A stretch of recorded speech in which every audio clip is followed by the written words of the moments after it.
Hey, it's Dan. We're here with the GTR, and today's discussion topic is what's the difference between a Skyline GTR and a Skyline GTR V-Spec.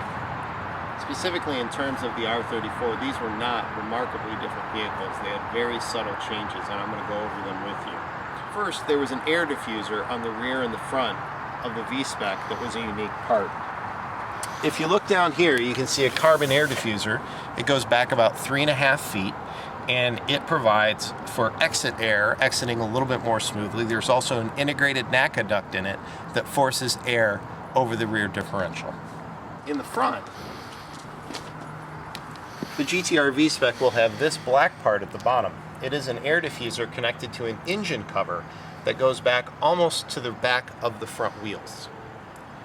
This part not only directs air over the brakes more effectively, but it takes the undercarriage air and makes sure it's flowing smoother for a little bit less wind resistance.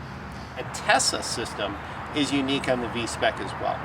There is an Atessa, which is an all-wheel steering system. On the GTR V-Spec had the Atessa ETS Pro, which was slightly more sophisticated. We have a 99 GTR V-Spec gauge cluster here. The tachometer has a compressed scale from 0 to 3,000 RPM, and then the scale widens from 3,000 and beyond. That's unique to a GTR V-Spec. A standard GTR will have equally spaced marks all the way from 0 RPM to 10,000 RPM on their gauge cluster.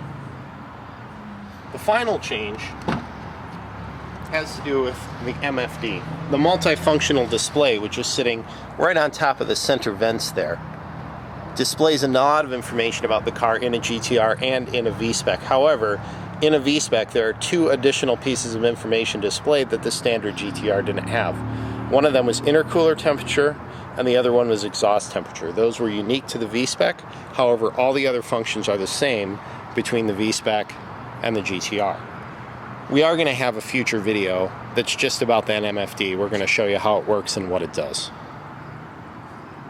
This car is a V-Spec, but some of the cars you see might be marked V-Spec II. A late 2000 model year Nissan changed from a V-Spec to a V-Spec II designation, and there were some very, very subtle changes on the car. The seats of the vehicle went from a gray to a black. So it was a small color update from the interior to black it out.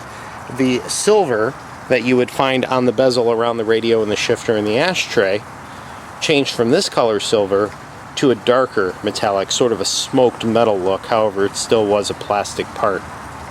The rear brake rotors got 1 inch larger when they went to the V-Spec II. However, all of the braking hardware was the same. The most recognizable change on the V-Spec II from the original V-Spec was the carbon fiber hood. The V-Spec hoods were aluminum. However, this hood on my car is a V-Spec II hood. It is carbon fiber. It is painted and clear coated entirely. However, there's no colored paint over this duct, which is a NACA duct that forces air in to cool the turbos inside the car. That is a part that's unique to the V-Spec II, and you won't find it on the original V-Spec. An additional version that was available around the same time as the V-Spec II was the M-Spec, and I don't have any sample M-Spec parts here to show you.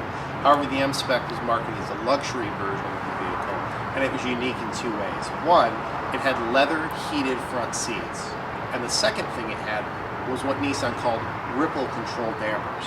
The ripple control dampers were simply designed to give the car a smoother ride than the sport version, and it would help them market it to the people who are looking for the highest, most luxury version of the GTR. So that's it for today. I hope that answers your questions about the V-Spec, the GTR, the V-Spec II, and the M-Spec. Remember, subscribe if you want to follow along. If you have any questions, let us know in the comments.